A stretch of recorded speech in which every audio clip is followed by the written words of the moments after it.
बुरेवाला गग्गो मंडी के नवाही देहात के दर्जनों देहातियों ने मैपको बुरेवाला के खिलाफ एहतजाजी मुजाहरा किया और मैपको हुकाम के खिलाफ शदीद नारेबाजी की।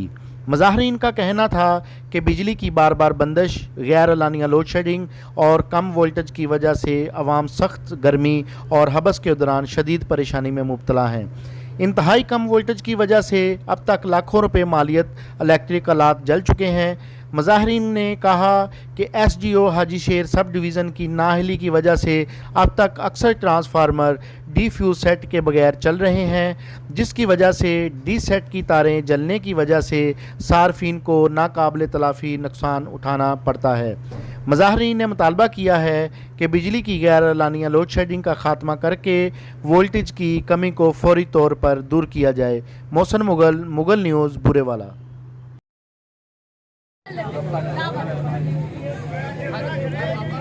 ठीक हो गया बाबा जी, बहुत रीत होए पानी तो 243 ਦੀ ਤਹਿਸੀਲ ਬੂਰੇਵਾਲਾ ਹੈ, ਜ਼ਿਲ੍ਹਾ ਸਾਡਾ ਵਿਹਾੜੀ ਹੈ ਤੇ ਆਖਰੀ ਪਿੰਡ ਹਾਜੀ ਸ਼ੇਰ ਫੀਡਰ ਦਾ। ਔਰ ਇੱਥੇ ਬਿਜਲੀ ਦੇ ਐਨੇ ਕੁ ਮਸਲੇ ਬਣੇ ਪਏ ਨੇ। ਸਾਡੀਆਂ ਪੰਪ ਸਾਡੇ ਸੜ ਗਏ, ਸਾਡੇ ਫਰਿੱਜਾਂ ਸਾਡੀਆਂ ਸੜ ਗਈਆਂ। ਬੱਕਰਾ ਈਦ ਤੋਂ ਰੱਖ ਕੇ ਹੁਣ ਤੱਕ ਬਿਜਲੀ ਬਿਲਕੁਲ ਨਾ ਹੋਣ ਦੇ ਬਰਾਬਰ ਹੈ। 80 ਬਿਜਲੀ ਆ ਰਹੀ ਹੈ, 70 ਬਿਜਲੀ ਆ ਰਹੀ ਹੈ। ਅਸੀਂ ਬਿੱਲ ਬਿਜਲੀ ਦੇ ਵੀ ਦੇ ਰਹੇ ਹਾਂ, ਇੰਨੀ ਮਹਿੰਗੀ ਬਿਜਲੀ ਯੂਜ਼ ਕਰ ਰਹੇ ਹਾਂ। ਸਾਨੂੰ ਜਿਹੜਾ ਨਾ ਵੀ ਬਿਜਲੀ ਕਮ ਅਜ਼ ਕਮ ਗੌਰਮੈਂਟ ਨੂੰ ਚਾਹੀਦਾ ਹੈ ਸਾਨੂੰ ਬਿਜਲੀ ਪੂਰੀ ਕਰਕੇ ਦੇਵੇ। ਵੋਲਟ ਜਿਹੜੇ ਨੇ ਬਹੁਤ ਘੱਟ ਨੇ। ਅਸੀਂ ਇਸ ਗੱਲ ਦਾ ਹਕਾਮੇ ਬਾਲਾ ਵਜ਼ੀਰ ਆਜ਼ਮ ਸਾਹਿਬ ਤੇ ਹਮਾਦ ਅਜ਼ਹਰ ਨੂੰ ਪੁਰਜ਼ੋਰ ਅਪੀਲ ਕਰਨੇ ਆ ਕਿ ਇੱਧਰ ਸਾਡੇ ਇਸ ਗਾਉਂ ਨੇ ਵੇਖਣ। ਇੱਥੇ ਹੁਣ ਇਸ ਟਾਈਮ ਨਾ ਪਾਣੀ ਹੈ, ਨਾ ਬਿਜਲੀ ਹੈ, ਨਾ ਫਸਲ ਹੈ, ਨਾ ਕੋਈ ਟਿਊਬਵੈਲ ਚੱਲਦਾ ਹੈ, ਨਾ ਸਾਡੇ ਕੋਈ ਪੀਣ ਵਾਸਤੇ ਸਾਡੇ ਜਾਨਵਰ ਉਹ ਭੁੱਖੇ ਤਰਿਆਏ ਬੈਠੇ ਨੇ। ਇੰਨੀ ਮਹਿੰਗੀ ਬਿਜਲੀ ਹੋਣ ਦੇ ਬਾਵਜੂਦ ਅਸੀਂ ਬਿੱਲ ਵੀ ਦੇ ਰਹੇ ਹਾਂ, ਪਰ ਜਿਹੜੀ ਗੌਰਮੈਂਟ ਹੈ ਅਸੀਂ ਉਹਨੂੰ ਇਹ ਇhtਜਾਜ ਤਾਂ ਰਿਕਾਰਡ ਕਰਾ ਰਹੇ ਹਾਂ ਕਿ ਇੱਧਰ ਕਰੇ, ਸਾਡੇ ਵੱਲ ਨਜ਼ਰ ਕਰੇ ਕਿ ਇਹ ਵੀ ਆਖਰ ਇਸੇ ਮੁਲਕ ਦੇ ਵਾਸੀ ਨੇ।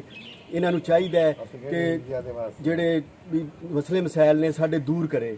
ਵਾਪਡਾ ਵਾਲੇ ਆਉਂਦੇ ਨੇ, ਬਿਜਲੀ ਜਿਹੜੀ ਹੈ ਨਾ ਬਿਲਕੁਲ ਹੀ 80, ਕੋਈ ਨਾ ਪੰਪ ਚੱਲਦਾ ਹੈ, ਨਾ ਕੋਈ ਟੋਕਾ ਚੱਲਦਾ ਹੈ, ਨਾ ਕੋਈ ਟਿਊਬਵੈਲ ਚੱਲਦਾ ਹੈ। ਬਿਜਲੀ ਘਟ ਰਹੀ ਹੈ, ਵੱਧ ਰਹੀ ਹੈ।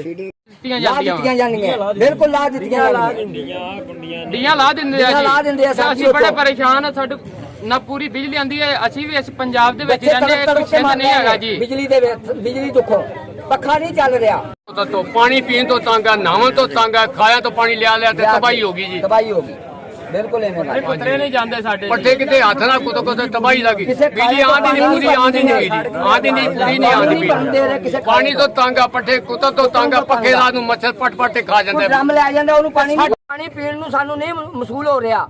ਇਹਦਾ ਅਸੀਂ ਕੀ ਹੱਲ ਕੀਤਾ ਜਾਵੇ ਸਾਡੇ ਵਾਸਤੇ। ਸਰ ਜੀ ਅਸੀਂ ਤੇ ਬਸ ਤੁਹਾਡੇ ਤੇ ਬੈਠੇ ਆ, ਬੰਦੇ ਆਵਾਮ ਆਣ ਕੇ ਖੜੀ ਹੈ, ਤੁਸੀਂ ਜੋ ਕਰਨਾ ਹੁਣ ਕਰ ਲਓ ਬਸ।